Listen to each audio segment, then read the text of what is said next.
kita melanjutkan pengajian kitab Bidayatul Hidayah karya Imam Ghazali. Kitab ini sangat direkomendasikan bagi para salik yang belajar tasawuf ya, sebagai pemula. Karena kitab Bidayatul Hidayah ini memperkokoh ya, pemahaman tentang syariat dan juga mengokohkan aspek-aspek batin di dalam syariat, sehingga sudah paham ilmu dalam kitab Bidayatul Hidayah, dilanjut kitab Ihya Ulumuddin dan kitab-kitab lainnya sudah memiliki pondasi yang kuat. Itu.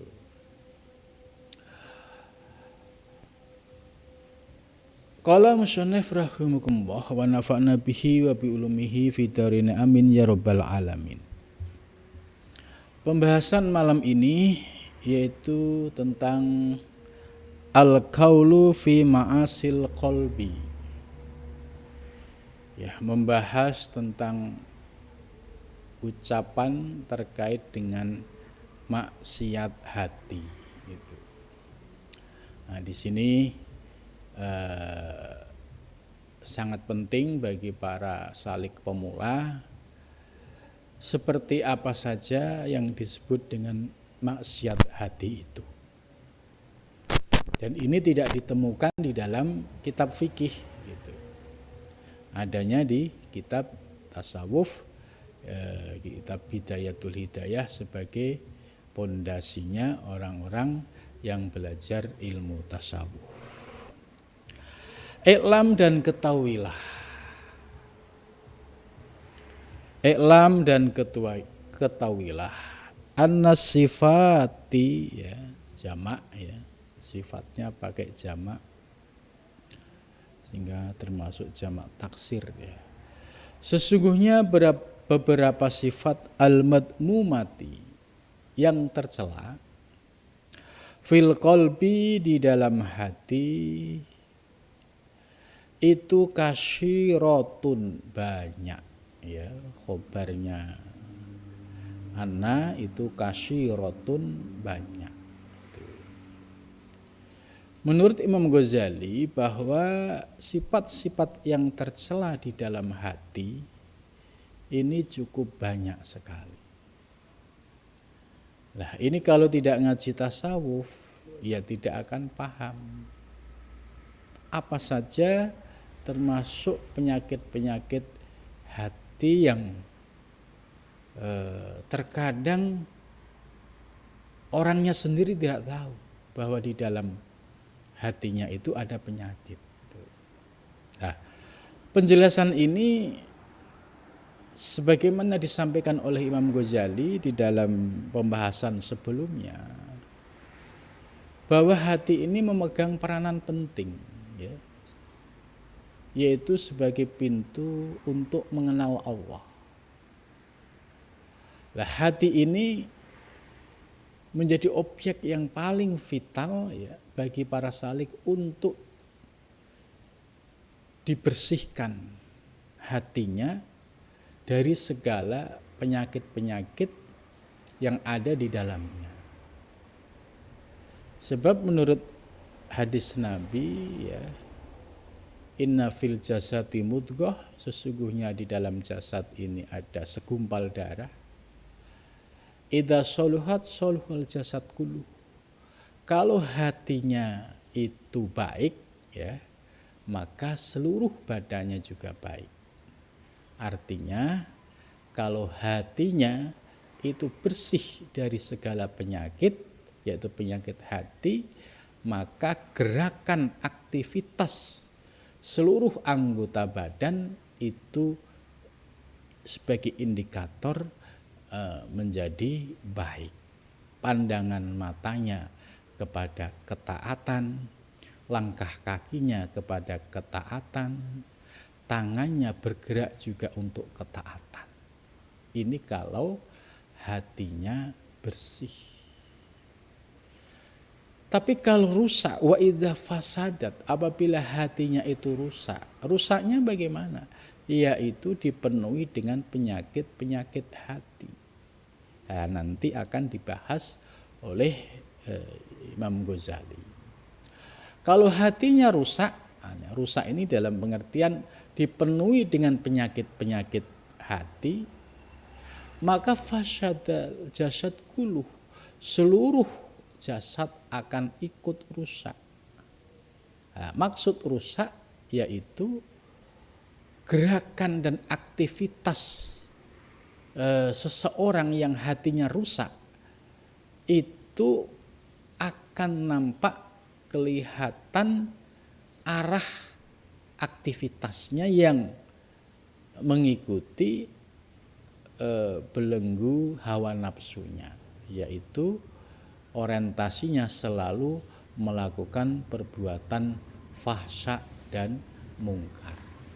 Itu. Jadi ini kuncinya di hati.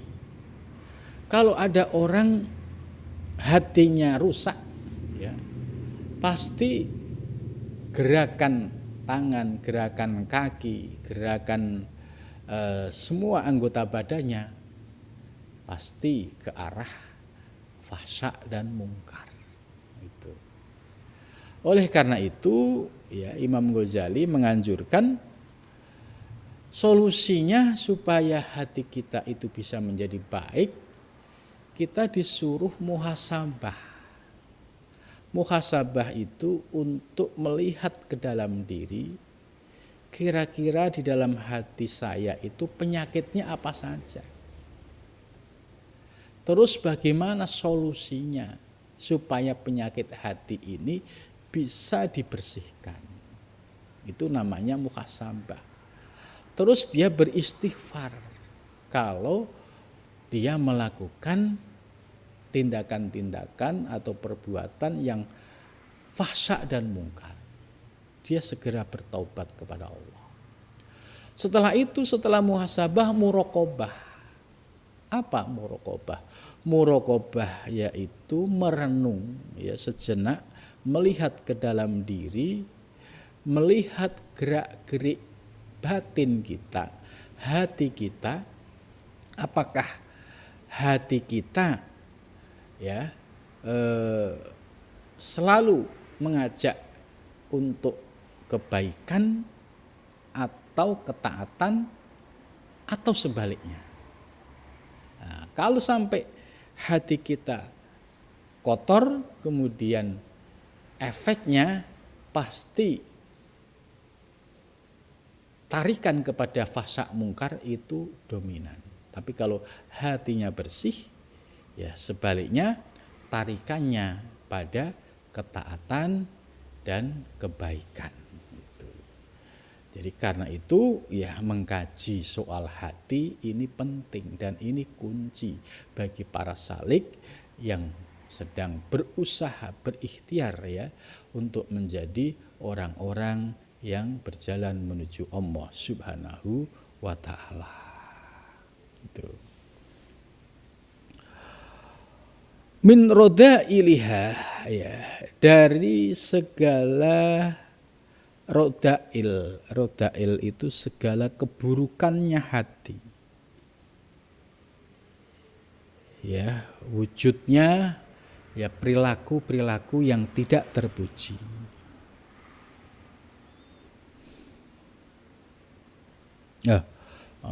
Ini kelewatan satu baris. Watoriku tathiril kolbi, ya, dan bermula jalan menyucikan hati. Jadi jalan menyucikan hati min roda iliha, dari keburukan-keburukannya. Jadi jalan menyucikan hati dari segala keburukan-keburukan hati. Tawilatun itu panjang.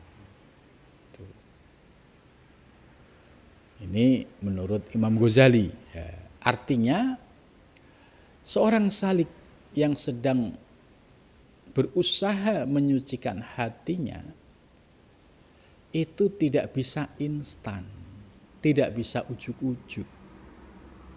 Misalnya ada program kursus ma'rifah, kursus menyucikan hati dalam waktu seminggu sebulan, dijamin hatinya bersih, dijamin ma'rifah.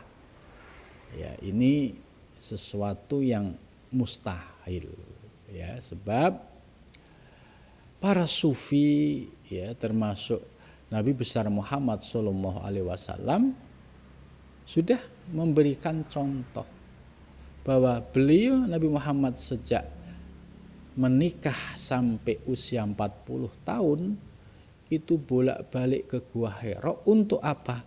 Tadhirul qalbi, menyucikan hati. Sekalipun Rasulullah itu maksum, tapi karena Rasulullah itu akan menjadi teladan, ya, maka beliau menunjukkan bahwa untuk mencapai kesucian hati perlu ikhtiar, naik bolak-balik ke Gua Hira, ya, kurang lebih selama 15 tahun. Ya, fase ini disebut sebagai fase tazkiyatun nufus, yaitu menyucikan jiwa. Nah, apa yang dilakukan Nabi inilah yang menjadi teladan bagi para sufi, bagi para salik. Jadi kalau ada yang bertanya, tasawuf itu kan sesat, gitu. Ini pertanda orang yang tidak paham. Orang bertasawuf, orang bertarekat itu mengikuti, meneladani Nabi besar Muhammad SAW. Nabi yang maksum menyucikan jiwanya dengan bolak-balik ke Gua Hira, seorang salik dalam menyucikan hati dan jiwanya yaitu dengan zikir yang istiqomah dan riyadhah mujahadah. Tidak harus, ya, seperti Nabi ke Gua Hira, tapi kita lakukan dalam kehidupan sehari-hari di tengah masyarakat sesuai dengan profesi kita. Dan ini sesuai dengan ajaran tasawufnya Imam Ghazali di dalam kitab Ihya. Jadi kita harus menyesuaikan dengan situasi dan zamannya. Dengan pemahaman yang utuh, ya, terkait dengan kholwat, ya, zuhud itu. Maka orang modern ini, ya, itu tetap bisa mengamalkan nilai-nilai tasawuf. Tidak harus ngaji tasawuf, praktek tasawuf itu harus ke Gunung Salak, tidak. Ya, kita bisa mengamalkan di tengah perkotaan itu. Jadi di sini jelas Imam Ghazali menekankan bahwa proses penyucian hati itu perlu waktu tawilah, panjang. Bagaimana para sufi? Kalau Nabi, ya, kurang lebih 15 tahun, ya, bolak-balik ke Gua Hira. Bagaimana para sufi? Ya, para sufi juga sama, bahkan lebih lama lagi, ya. Syekh Muhyiddin Ibn Arabi dalam Muqaddimah Al-Futuhat Al-Makkiyah menjelaskan bahwa para sufi termasuk Al-Halat, Abu Yazid Al-Bustami dan juga Syekh Muhyiddin Syekh Abdul Qadir Al-Jailani membutuhkan waktu yang cukup lama, ya, antara 25 tahun, 30 tahun, 35 tahun. Dan ini dengan sungguh-sungguh itu. Jadi dengan demikian, ya, setelah kita paham ilmu, kemudian kita mendapatkan zikir sebagai senjata dan riyadhah mujahadah, maka kita paham bahwa objek kita zikir secara istiqomah, riyadhah mujahadah, tidak ada lain, tujuannya adalah untuk menyucikan penyakit-penyakit yang ada di dalam hati kita. Nah, itu jadi prosesnya panjang. Seperti diibaratkan, ya, dulu, ya, kita lahir dalam keadaan bersih, suci, ibarat kain putih. Kemudian setelah kita hidup, ya, tidak tentu arah, kain yang putih menjadi gelap gulita. ditambah main comberan, ditambah kena oli gitu. Jadi semakin susah bersihnya. Lah, ketika sudah menemukan titik kesadaran menjadi salik secara bertahap dengan zikir secara istiqomah, riyadhah mujahadah istiqomah, itu sama saja proses penyucian ya, kain yang dulunya bersih menjadi kotor. Dengan istiqomah inilah harapannya bisa menjadi bersih kembali. Itu maka untuk penyucian secara total hingga bisa bersih membutuhkan waktu yang panjang. Gitu. Jadi jangan sampai kita menyombongkan diri gitu ya. Nggak perlu pakai zikir-zikir gitu. Nggak perlu pakai riyadhah mujahadah. Jangan-jangan itu bid'ah gitu kan. Jadi orang mau menyucikan hati, jiwa, ya contohnya Nabi Muhammad jelas ayatnya qad aflaha man zakkaha wa qad khaba man dassaha jelas. Sungguh beruntung orang yang menyucikan, sungguh merugi orang yang mengotori hati dan jiwanya. Qad aflaha man tazakka wa dzakara isma rabbih fasholla. Ini juga ayat terkait penyucian hati dan jiwa itu. Wasabilul ilaji fiha, dan bermula jalan untuk menarik ya, mencabut fiha di dalamnya, yaitu di dalam hati, itu gomidun susah itu. Jadi untuk bisa menyuci sekaligus penyakit-penyakit batin itu susah. Karena itu perlu waktu gitu. Ya, tawilul zamani, perlu waktu yang cukup itu. Qad indarosa, sungguh ya telah mengkaji ya. Bil kuliyati, dengan semuanya apa ilmunya ya. Terkait ini ya sudah ada teorinya ya, bagaimana teori tentang mencabut penyakit-penyakit yang ada di dalam hati. Wa amaluhu, dan amalnya. Jadi kalau teori ilmunya bisa dipahami kemudian diamalkan dengan benar, insya Allah ya ilajul al ilaj fiha ya, itu secara bertahap ya, hati yang awalnya gelap gulita lambat laun menjadi terang dan semakin terang itu.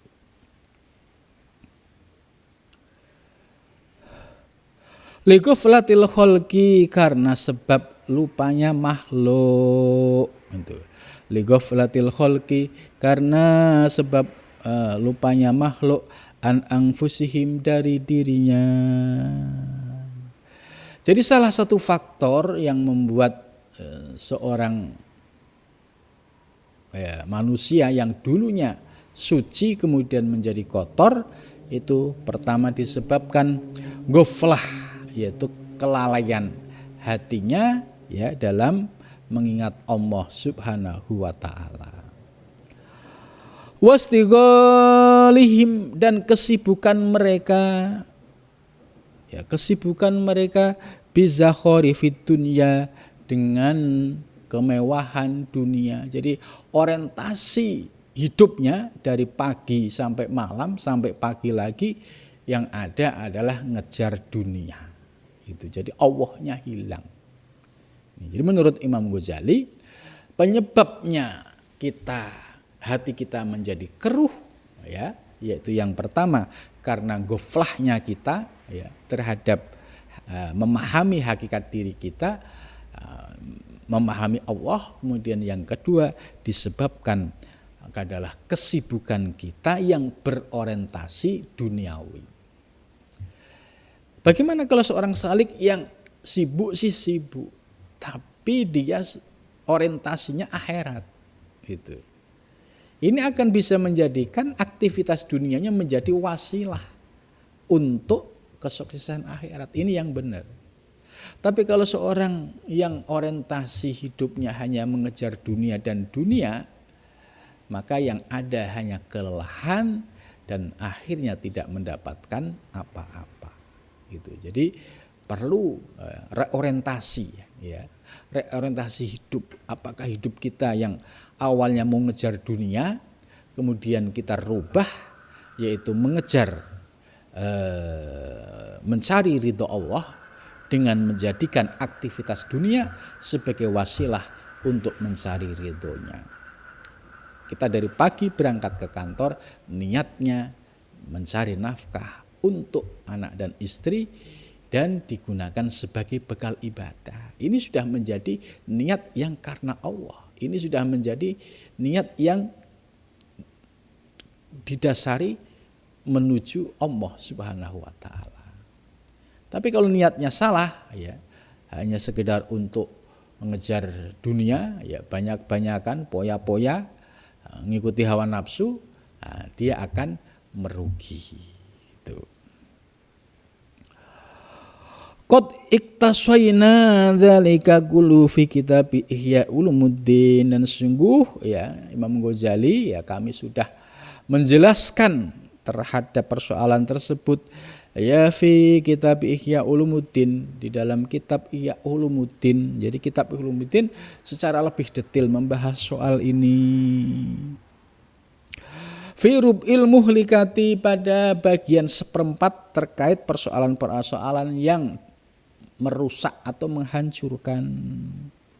Warub'ul munziyat, dan seperempat yang menyelamatkan.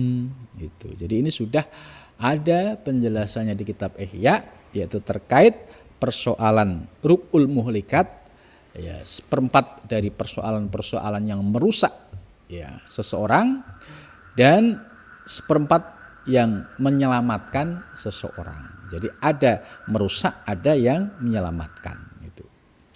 Walakin nuhdiruka, akan tetapi aku mengingatkanmu, al-ana sekarang, salasan, tiga. Lah, di dalam pembahasan ini Imam Ghazali akan menjelaskan tiga hal. Min khabaisil qalbi, dari keburukan-keburukan hati. Jadi lebih praktis, ini disingkat oleh Imam Ghazali supaya kita mudah memahami, praktis, ngerti apa sih yang dimaksud penyakit hati itu. Wahya, dan bermula tiga hal, al-ghalibah, itu yang sifatnya umum, ala mutafaqihatil asri, atas ulama ahli fikihnya pada zaman ini. Jadi mutafaqihatil asri itu ulama-ulama yang sebatas ngaji fikih, ya, yang hidup pada zaman sekarang.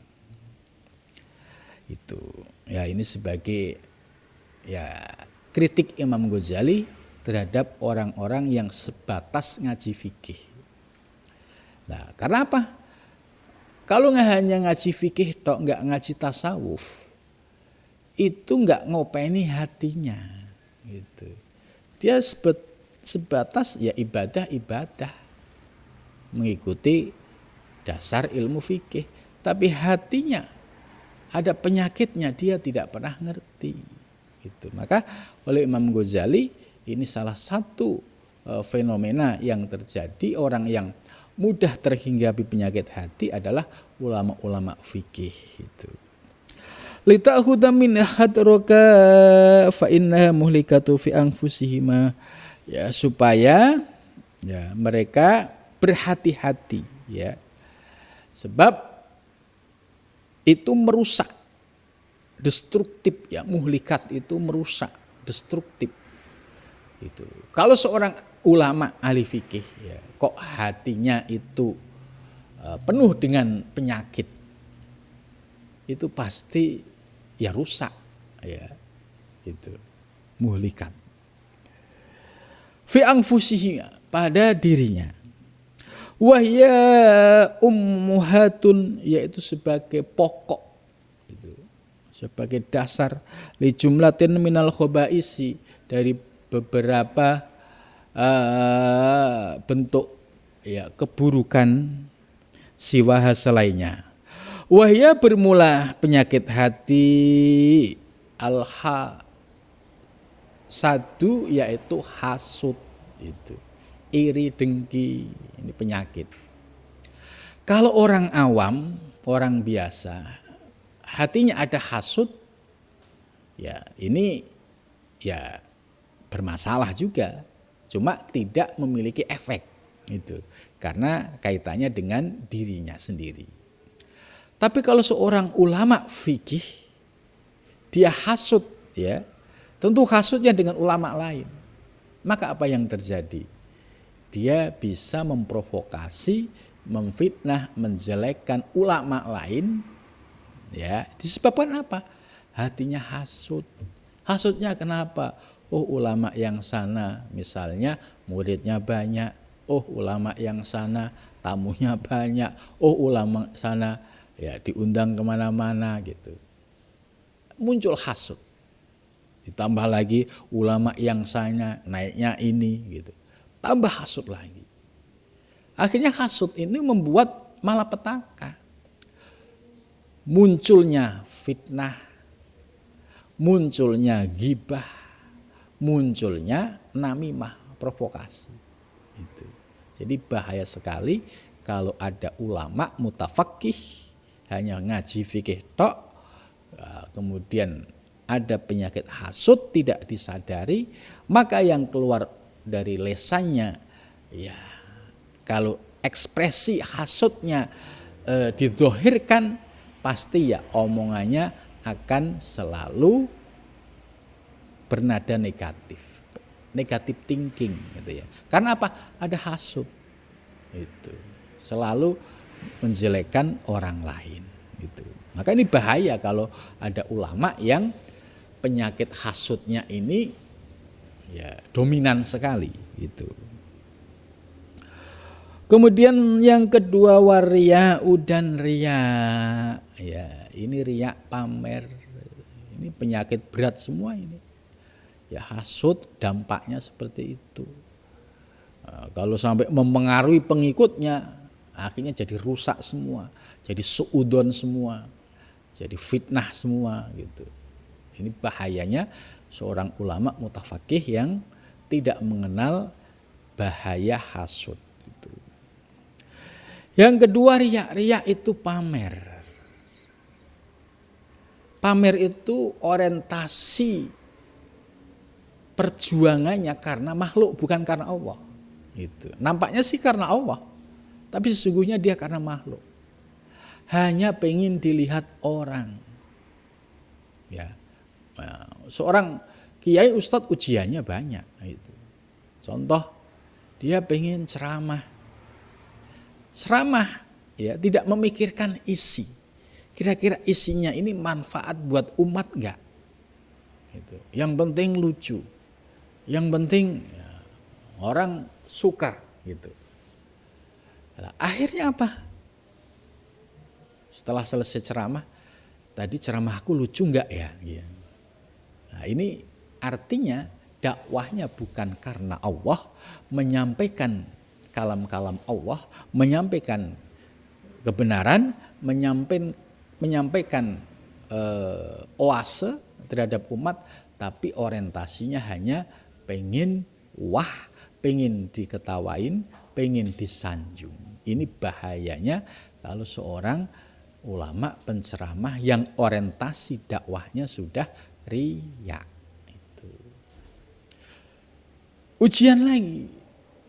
Kalau dia ceramah di hadapan banyak orang, wah itu semangatnya tinggi.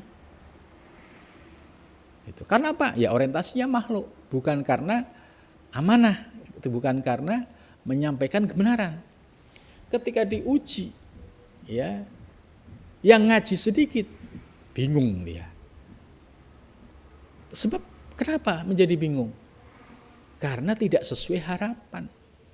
Dia harapannya ingin mendapatkan pujian dari makhluk, sementara ini ya tidak mencapai target. Itu. Nah, ini bahayanya kalau seorang ulama, seorang ustadz yang terkena penyakit riya. Ini bahaya.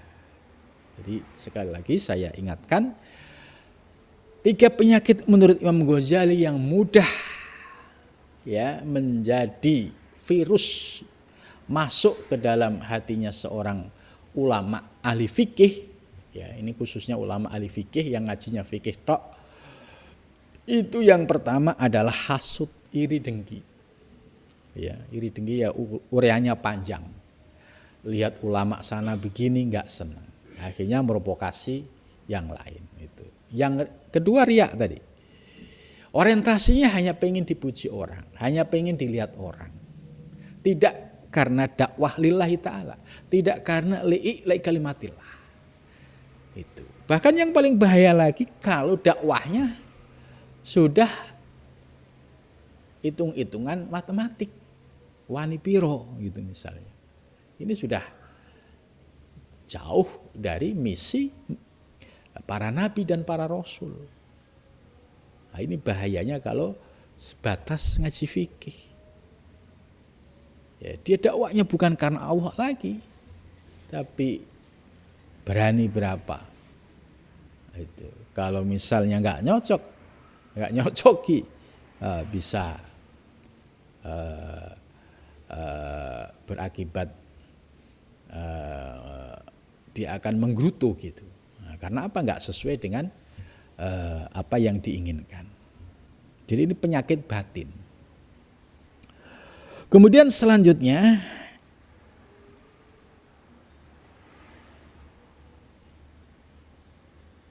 yang ketiga wal ujbu, yaitu ujub. Ujub itu heran terhadap dirinya sendiri. Itu penyakit yang bahaya juga. Ujub contohnya ya, merasa paling hebat, ini ujub. Merasa paling alim, merasa tidak ada tandingannya, merasa yang lain semua di bawahnya.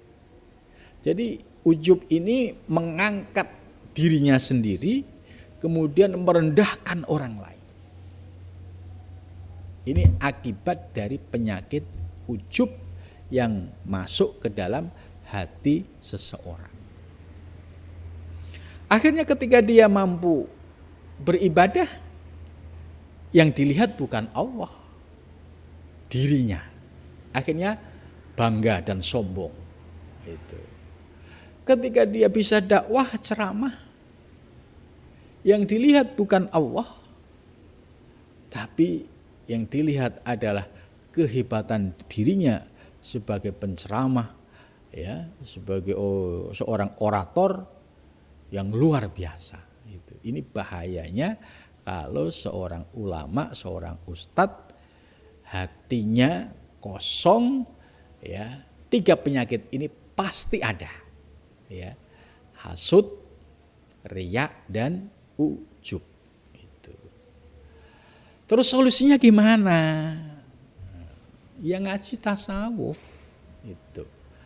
Ya ngaji kitab apa? Ya sederhananya sebagai kitab pemula ya Bidayatul Hidayah.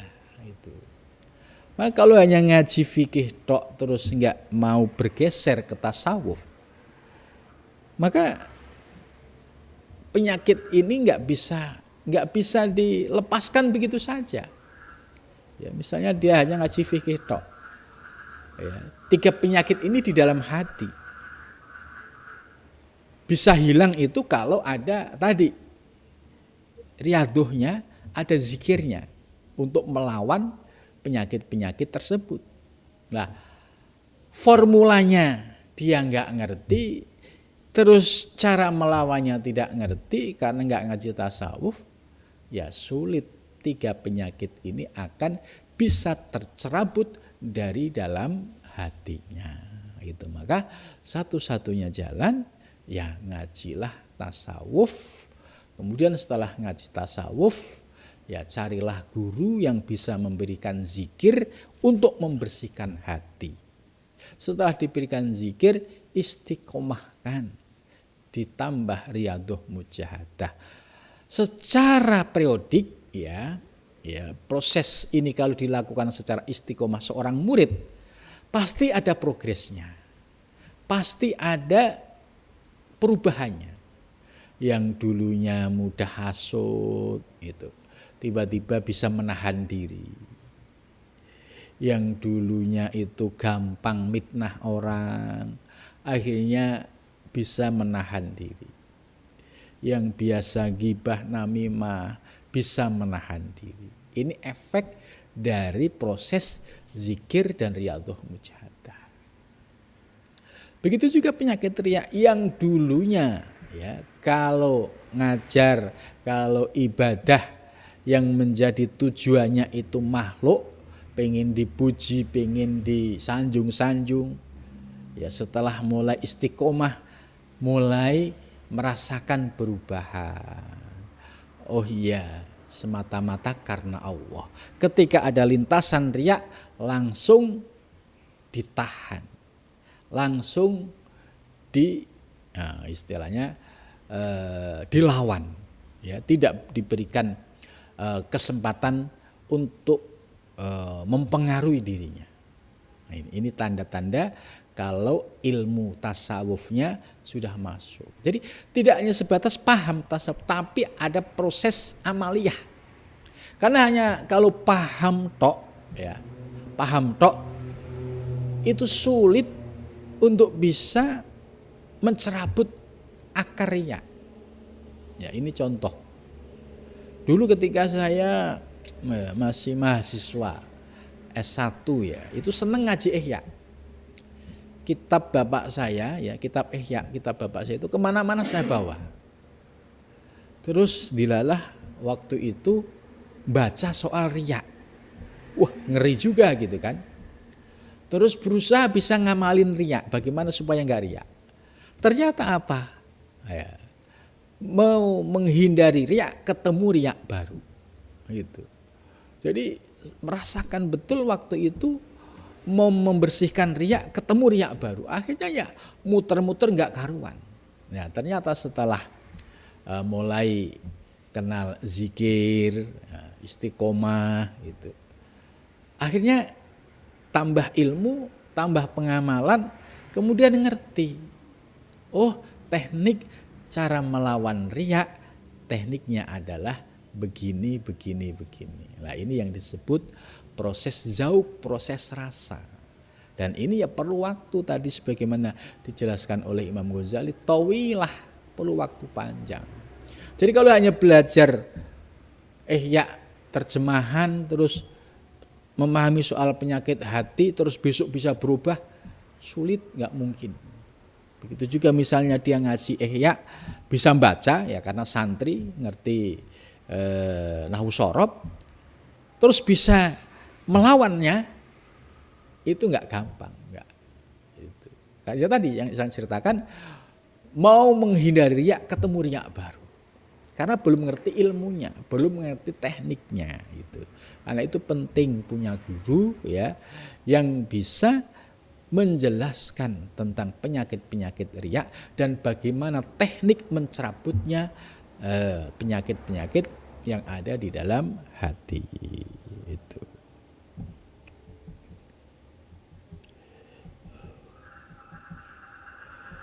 Fajtahid maka bersungguh-sungguh. Fajtahid maka bersungguh-sungguh fi tathiri qalbika di dalam menyucikan hatimu. Itu. Jadi kita bisa introspeksi ke dalam diri. Hasud ada enggak sih diri kita? Temannya begini kita iri, temannya begini kita, oh ini berarti hasud ada. Riya ada enggak sih riya? Oh mau ibadah kok agak enggak semangat kalau enggak ada si ini. Nah, ya. Ini dari riya. Mau kerja bakti kalau enggak begini kok enggak semangat. Nah, ini tanda-tanda masih ada riya. Gitu. Nah, ini terus dilatih ya dengan zikir, dengan praktek, ya lambat laun akhirnya ngerti teknik ya bagaimana membersihkan hati kita dari riya, hasud dan ujub tadi. Minha darinya fa in qadarta 'alaiha, maka jika kamu mampu alaiha atas menyucikan hati,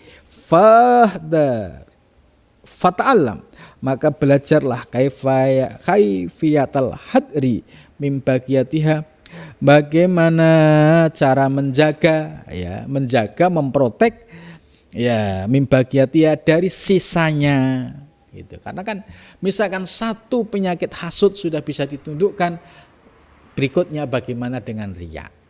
Berikutnya bagaimana dengan ujub? Ini belum penyakit semuanya, ini baru 3 saja yang disebutkan oleh Imam Al-Ghazali min rub'il muhlikat. Fa in ajasta, maka apabila kamu lemah an hada dari ini, ternyata enggak mampu, lemah, enggak ngerti tekniknya, enggak ngerti teorinya. Fa anta an ghairihi ajaju, maka dari yang lainnya Anda lebih lemah lagi gitu loh. Wong dari 3 hal ini, hasud, riya, ujub aja Anda sudah gagal. Enggak ngerti teknik melawannya, apalagi yang lain pasti lebih gagal lagi. Ini menurut Imam Ghazali. Wala tadunanna annaka taslimu, dan janganlah kamu menyangka bahwa dirimu itu selamat biniyatin solehkah, dengan niat soleh, fi ta'alumil ilmi, dalam mencari ilmu, wa fi qalbika, jangan sampai Anda menyangka niatmu sudah bagus ya dalam mencari ilmu, wa fi qalbika syai'un, tapi di dalam hatimu ada sesuatu minal hasadi, dari penyakit hasad, wariyai, dan riya, wal ujbi, dan ujub. Jadi niatnya sudah bagus, tapi kalau riya, ujub, hasud masih ada, pasti akan tergeser secara bertahap. Karena apa? Yuwas wisufi sudurinas, terus menggerogoti dengan bisikan-bisikan negatif, yaitu bisikan hasud, bisikan riya, dan bisikan ujub itu. Jadi ini baru 3 hal. Jadi cukup praktis untuk mengenal dari penyakit-penyakit hati yang lain. Mudah-mudahan dari 3 hal ini ya kita betul sadari ini penyakit bahaya di dalam hati. Kalau seorang masih ada penyakit 3 ini, ya ibadahnya rusak semua. Bagaimana enggak rusak? Wong hasud, riya, tambah ujub, rusak semua ibadah. Walau min akabir ulama, sekalipun dia ulama besar itu, kok ada hasud, ada riya, ada ujub, rontok amalnya. Sebab ya kata hadis Nabi, innallaha la yaqbalu misqala dzarratin min riya. Innallaha la yaqbalu amalan, Allah tidak akan menerima sebuah amal, fihi, itu di dalam amal, misqalu dzarratin min riya, dari seberat biji sawi dari riya. Mudah-mudahan dengan kesungguhan kita di dalam taklim dan juga riyadhah mujahadah dan zikir, diberikan kemudahan oleh Allah di dalam menundukkan 3 nafsu yang pertama, yaitu hasud, riya, dan ujub. Amin ya rabbal alamin.